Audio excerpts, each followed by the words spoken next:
Get the lowdown on one of the most iconic basketball teams in the world. You're listening to Chicago Bulls Nation. What is going on, Bulls Nation? Welcome back again for another video. So today we are going to talk about maybe a solution for our power forward problems. As you know, that is the point of, I guess, the position that's in question throughout this entire season. Yes, we do have Patrick Williams now, but is he really a 4? I would say so, but even at that, don't we need somebody, taller or tough that could, maybe switch out as 4 or 5, because as we know, Patrick Williams is good. I love the kid, but I don't think he can play quite the 5 or maybe bigger 4s yet. He's a very stud defensively, and I have high hopes for the kid. But as of now, we are in a win now mode, and I think I am willing to explore other options at the 4 position.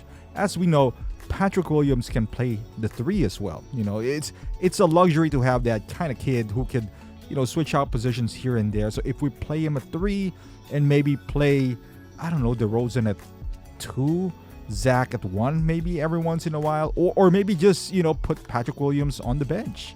I don't know. I don't know what the setup is going to be, but I would love to have an upgrade at the 4 spot. And I don't know about you guys, but I like the prospect of Bobby Portis coming back to Chicago. As you guys know, he played here in his rookie season, and I actually liked him. He just didn't fit the roster that we did have. He has the intensity, we all know that. And he's kind of like a modern 4, where he could stretch the floor. He's not that big. Big as mean body-wise, but he can guard multiple positions. He's great when it comes to like guarding down low because he does have the size. But also he could move his feet. So if there's a switch, on the perimeter as a pick and roll or so, he is more than capable of handling himself.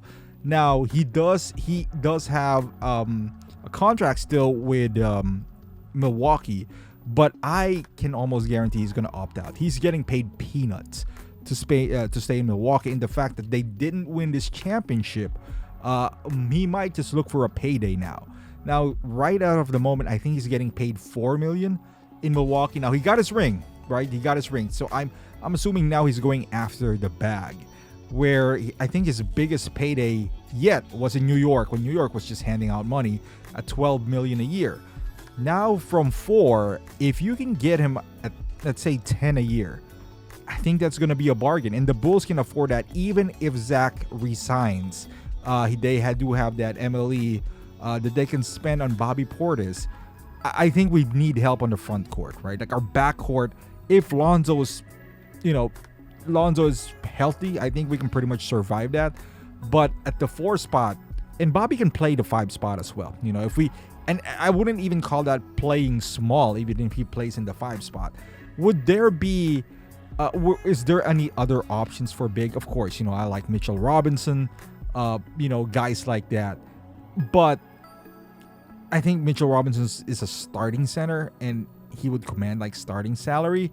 He would be a little bit too expensive for the Bulls. I doubt we can get him for $10 million a year.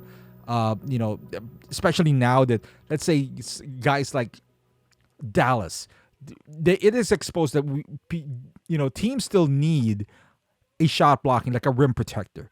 We all like the small ball game, but guys who can protect the rim are still valuable in this league. And Mitchell Robinson, I think even New York is going to offer him, big money to stay there.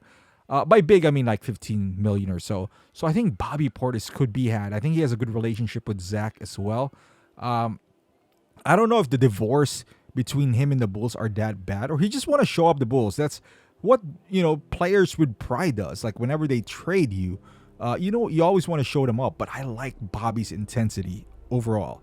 I don't know if he opts out, I don't know how much Milwaukee could offer him. They're pretty tight on their salary cap. Could they, they could retain him obviously and match whatever salary the other team, because they do have his bird rights, if I'm not mistaken. But I don't know if they're willing to spend that much on Bobby Portis. We shall see. But if the Bulls can, kind of put some pressure, I think the best offer that the Bulls can give him is like 10 realistically, but they might have to overpay to around 12. If that's the case, I'm still decent. You know, Bobby's still pretty young. Again, he's the prototypical 4 nowadays that you want. You know, he's not a star 4 by any stretch, but he's one of those guys that a winning team must have. He does have that edge that every team needs, and he played for the Bulls before. He does have the size, the defensive prowess, and he can score. Maybe not consistently, but enough to, you know, for the other teams to guard him, at least on the perimeter or down low as well. So we shall see. But I do like the prospect of Bobby Portis coming back to the Bulls. But I would love to hear your thoughts on this. Is this something that would entertain you guys as Bulls fans?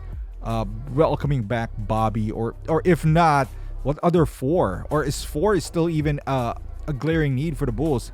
Granting that Patrick Williams is, you know, working his way back and being healthy and maybe improving. Do you think it's the long-term solution at the 4? Let me know in the comments down below. Again, thank you for watching. If you haven't done so, subscribe to the channel, and I'll see you guys in the next video.